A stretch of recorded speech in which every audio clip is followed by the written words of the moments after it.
શોભાયાત્રા કુલફાગ મનોરથનો ત્રિવેણી સંગમ કાર્યક્રમ યોજાયો. વૈષ્ણવોનું કિડિયારું ઉભરાયું. શહેરના પૂર્વ વિસ્તારના નાલંદા પાણીની ટાંકી સામે આવેલા શ્રી દ્વારકેશ નિકુંજ હવેલીમાં બિરાજતા પૂજ્યપાદ ગોસ્વામી 108 શ્રી રવિકુમાર મહારાજ શ્રીના સર્વસ્વ નિધિ સ્વરૂપ દ્વારકાધીશ પ્રભુ અને સેવ્ય સ્વરૂપ સંઘ વિરાજમાન ઠાકોરજીની શોભાયાત્રા બેન્ડવાજા ને વિક્ટોરિયા ગાડીમાં નિકુંજ હવેલીથી નીકળીને વાઘોડિયા રોડના રાજમાર્ગો પર નીકળી વૃંદાવન 4 રસ્તા થઈને જરોલા ભવન ખાતે આવી હતી.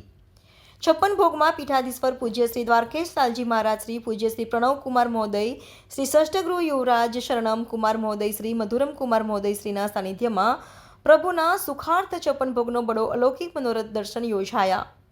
ઉપસ્થિત વૈષ્ણવાચાર્ય શ્રીઓના કરકમલો દ્વારા પ્રભુની આરતી પણ ઉતારવામાં આવી. કલ્યાણભાઈજી મંદિરના કીર્તનકાર મિતેશભાઈ ગાંધર્વ કીર્તન અને રશિયાની ભારે રમઝટ જમાવીને આગવું આકર્ષણનું કેન્દ્ર બન્યા.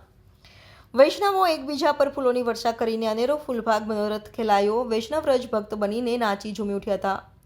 આ પ્રસંગે ધર્મજ, ભરૂચ, કાલોલ વગેરે શહેરોમાંથી અને અન્ય શહેરોની ચારે દિશામાંથી સંખ્યાધિક વૈષ્ણવો 56 ભોગ બડો મનોરથના દર્શનાર્થે આવીને પ્રભુના દર્શન કરી ભાવવિભોર બન્યા હતા. આમ સાચે જારોલા ભવન વ્રજભૂમિમાં ફેરવાયું હતું.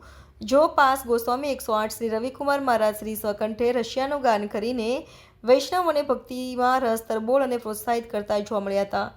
વૈષ્ણવો વૈષ્ણવાચાર્ય શ્રીઓના સાષ્ટાંગ દંડવત પ્રણામ કરી અહો ભાગ્યવાન બન્યા હતા.